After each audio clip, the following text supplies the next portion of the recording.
welcome back to the Creative Juggle Joy podcast. I'm Delores Nascurant, and today I want to talk about a topic that's been on my mind for a while.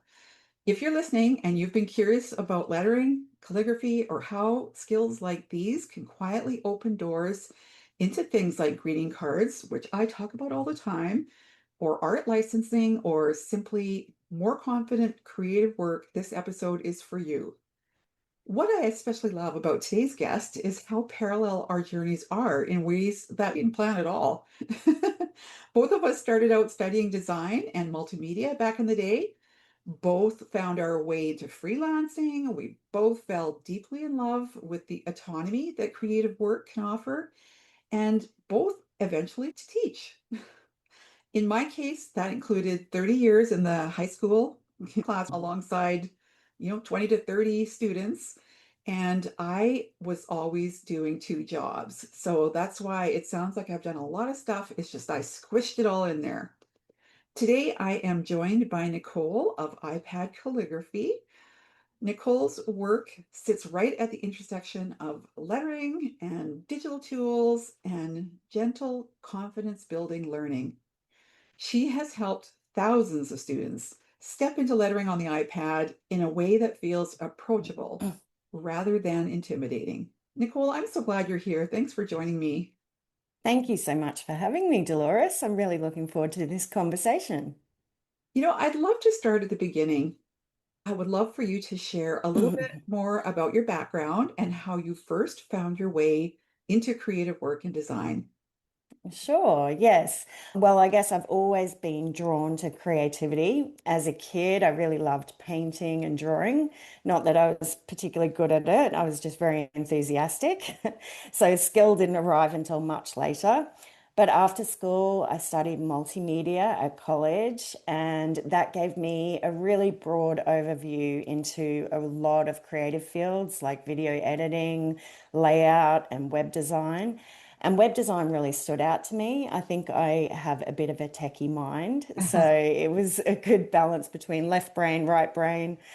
And when I left college, I found a job with a rubber stamp wholesale company, believe it or not, where I did their graphic design work and also built and maintained like an e-commerce website for them. Wow. And a lot of that was learning on the job. Like I had never done that before. So I was breaking things and fixing things and hoping no one noticed. But I moved to London in the UK in my early 20s, and that period was super challenging at first. I was really on my own and I couldn't find any design work straight away. So I worked in hospitality for a while and even eventually became a restaurant manager. I kept pushing towards the creative work side of things. And after a while, I was interning at an agency, so for free, but it led to paid work and a job.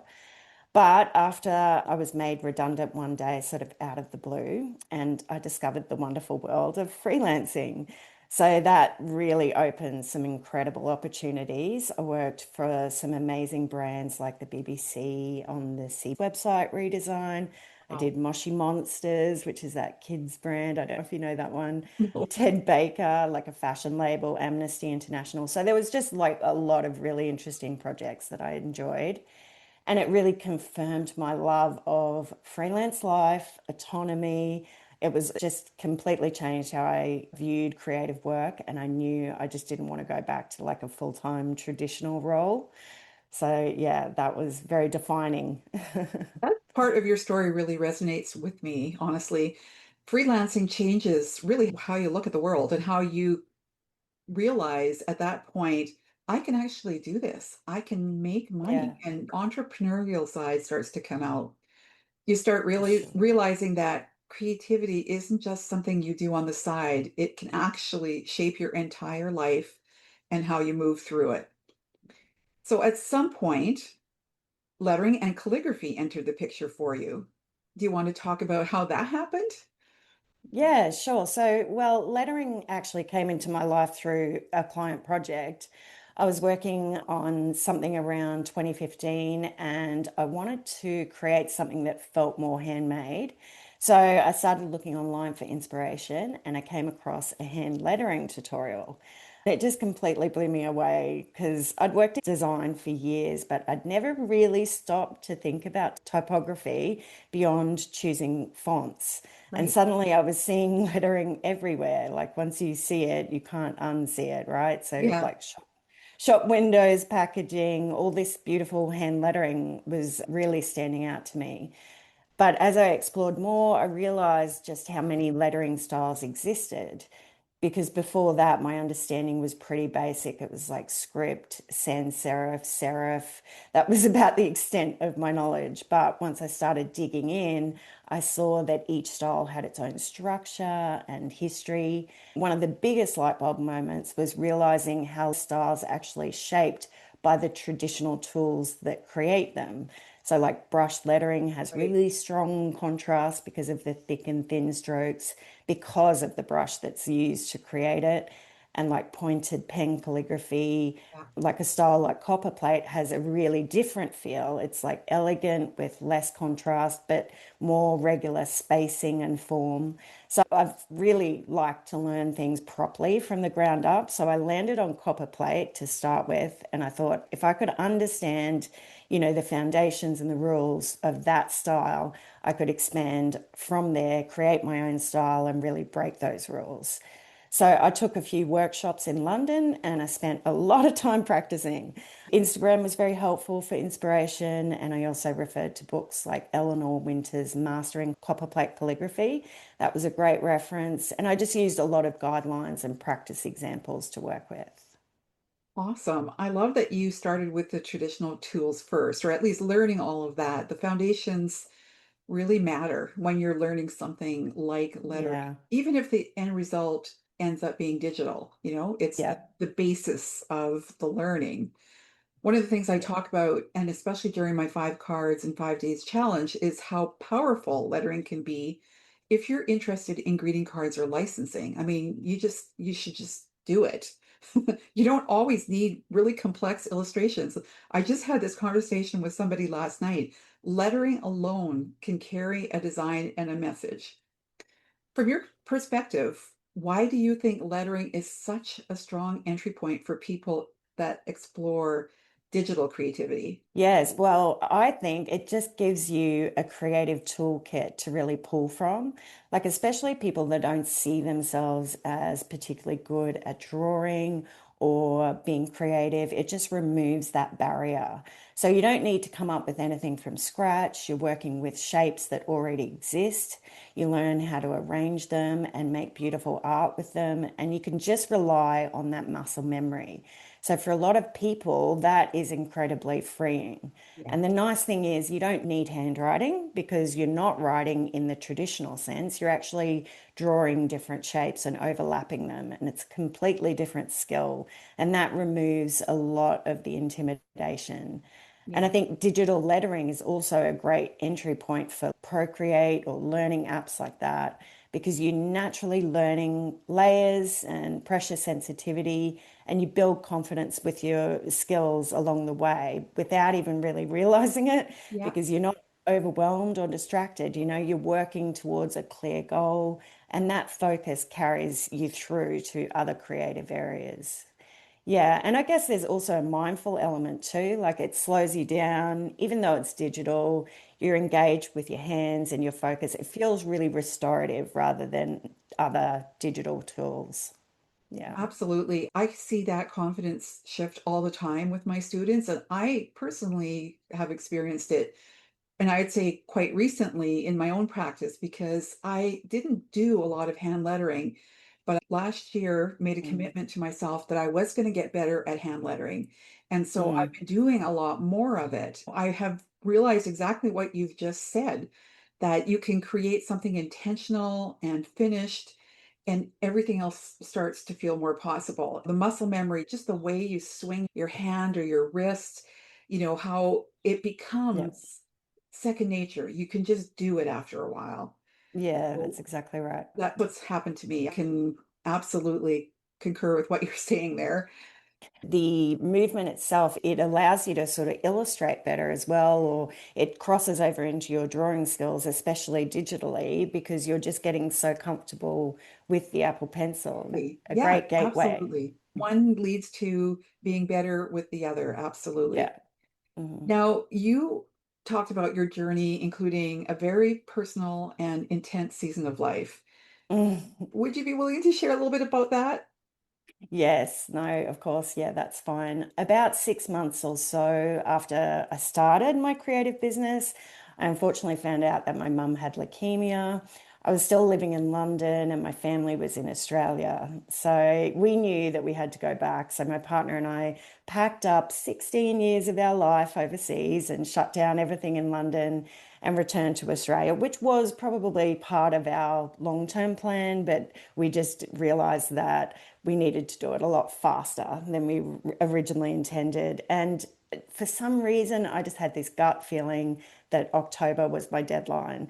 And shortly after I moved home, my dad declined very suddenly. We only got about 3 days' notice, and he passed in December.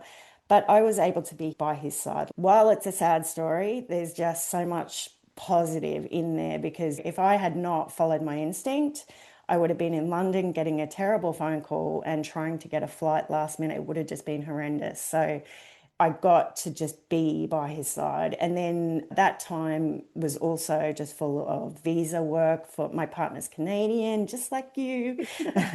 And we had a lot of logistical things to look after. And we, moved house 3 or 4 times.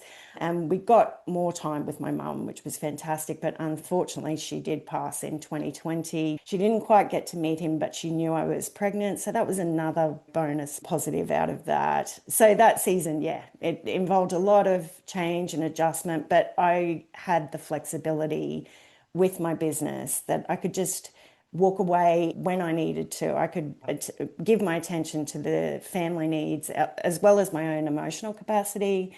I could give myself permission to do that. So, yeah, it meant that I had that stability and that creative outlet, though, which was a real positive element in my life through that time. Well, thanks for sharing that. I really appreciate your openness, and I totally get it. I want to gently add that creativity has really played that similar kind of role in my own life, though in a different way. There was a season when I was personally fighting cancer, and during that time, this school, my membership, all of that was what really eventually got me through it because I just sunk my teeth in and I was able to focus on that more than focusing on my own ill health at that time, but because just like you, it's flexible, you're at home, you can work around whatever's going on in your life. I think it's important for people to hear about this, those who are either going through it or because they're helping somebody else through it. Creative businesses aren't always built in absolutely perfect conditions, as we both know. They're built alongside real life and grief and illness and caregiving and lots of change. Lots of stuff has happened for me in the last couple of years. Well, that's amazing that it gave you something positive to hold on to too, Dolores. That's thank you. Yeah. You're welcome. For someone listening who's curious about lettering or who's thinking about joining something like the 5 card challenge, what encouragement would you offer in whatever season in life they're in whatever circumstances that they're in at the moment? What would you suggest? Well, I think I would definitely say to start small and stay consistent because it is so easy to just get overwhelmed with the diversity out there and all the shiny objects. Just choose one lettering style to focus on rather than trying to learn everything at once. And you don't need a perfect studio setting or a beautiful environment. Just 10 minutes at your kitchen table with a coffee or even in the car while picking up the kids in the school lineup, parked, of course, make sure. But I think one of the things I love about working on the iPad is just you open it up and everything is there. You don't even need all that equipment. So it makes it really versatile to really practice from anywhere. Yes, and that message aligns so beautifully with how I teach too. It doesn't matter to me whether it's lettering, illustration, or greeting cards. Progress comes from practice that just fits into real life. And that's why I've really personally focused on the iPad in the last few years. Not that I can't do all of the same work on my desktop, but it's just so much more convenient. I can carry it wherever I Yes, go. I've isn't always got my it? iPad with me. Like the smallest trip into town, I've got my iPad with me just in Yeah. case I get stuck somewhere and I can do a little bit of something. So, and I'm so glad we've talked in such depth today because I know that we're going to do a bunch of stuff together, Nicole. I'm really excited. There'll be more for sure. So before we wrap up, is there anything you would love listeners to keep in mind as they explore lettering or creativity or just even the idea of turning their work into something more?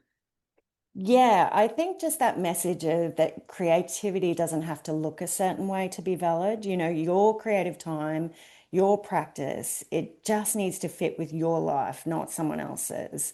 Because it's easy to sort of see things on Instagram and think it has to be, you know, you have to wear this smock covered in paint and be, you know, with a hot steaming coffee. You know, that image is beautiful, but you just have to find what works for you and building your skills slowly and letting it exist alongside your normal life isn't a compromise.